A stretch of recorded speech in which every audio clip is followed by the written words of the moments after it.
My wife didn't just betray me, she planned to erase me. But the game she was playing had rules she didn't understand. Because I wrote them. For 7 years, we played our parts. On the surface, it was a stable marriage. Vacations twice a year, smiles at family dinners. But behind closed doors, there was only a polite, growing silence. Her phone was guarded like a vault. I'd known for months she was cheating with her personal trainer. I just didn't say anything. She called me reliable. It was her favorite word for me. She'd say it with a smile, but her eyes screamed boring. I was the quiet man with the modest IT job. A safe, predictable bet. She thought my life was an open book. What she didn't know was that my 9 to 5 was just the cover. By night, I was the founder of a tech startup that had quietly exploded. I never bragged. I reinvested every dollar, building the company under a holding firm, keeping every single account separate. There was no paper trail she could ever trace. When she served me the divorce papers, my net worth was just shy of $12 million. She slid the envelope across the kitchen table with a smug little smirk. "I think we both know this is for the best," she said, sipping her green smoothie like we were discussing the weather. She expected a fight. Tears. Maybe even begging. The surprise on her face was a flicker of what was to come. I signed the papers, and I let her believe she'd won. The next few weeks were a performance. She told her friends she was getting the house and a nice monthly check. She flaunted her new boyfriend all over social media. The same guy I'd watched on my security cameras pick her up 3 blocks away to avoid being seen. I let her have her moment. I let her build her castle of arrogance on a foundation of lies. She walked in wearing her victory outfit. A tight dress, hair perfectly styled. Not a shred of humility in sight. She even had the nerve to wink at me across the room, like we were sharing a private joke.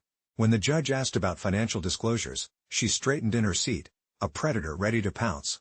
Her lawyer stood. "Your Honor, my client has reason to believe Mr. Preston is withholding assets." The judge adjusted his glasses and looked down at the folder my lawyer had submitted. "Actually," he began, "based on this documentation, Mr. Preston is the sole proprietor of a tech business, Preston Innovations LLC. The judge continued, his voice flat and factual. "As of this month, the business holds various intellectual properties, licensing agreements, and equity portfolios. Mr. Preston's net worth is approximately $11.8 million. I looked at Melissa. The smug grin was gone, replaced by a slack-jawed stare. Her eyes were wide with a horror that was beautiful to watch. It was like seeing her soul leave her body in slow motion. The woman who mocked my boring job was suddenly looking at a ghost worth millions, a ghost she had thrown away. I didn't know," she stammered, turning to the judge. "We were married. I should be entitled to." My lawyer cleared his throat. "Your Honor, the assets were acquired through Mr. Preston's business, which he legally registered prior to the marriage. He kept all accounts separate. He let that hang in the air for a moment before delivering the final blow. Furthermore, per the prenuptial agreement signed by both parties in 2016, the business and all its earnings remain Mr. Preston's separate property." Boom. The prenup. The one she'd signed 7 years ago. So sure it would never matter. The judge nodded, closing the folder.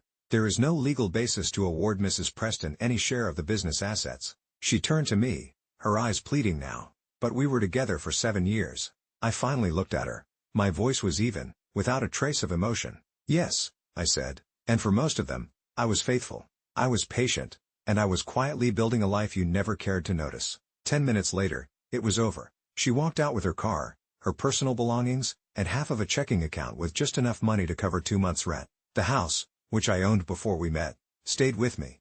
That night, I poured myself a glass of whiskey and stepped out onto my balcony. I looked out over the city, and for the first time in a year, I allowed myself to smile. She thought she'd be laughing all the way to the bank. Instead, she walked straight into a wall of consequences, blindfolded by her own greed. Sometimes, the best revenge isn't rage or destruction. It's silence. It's success. And it's watching the person who underestimated you realize, far too late, exactly what they lost.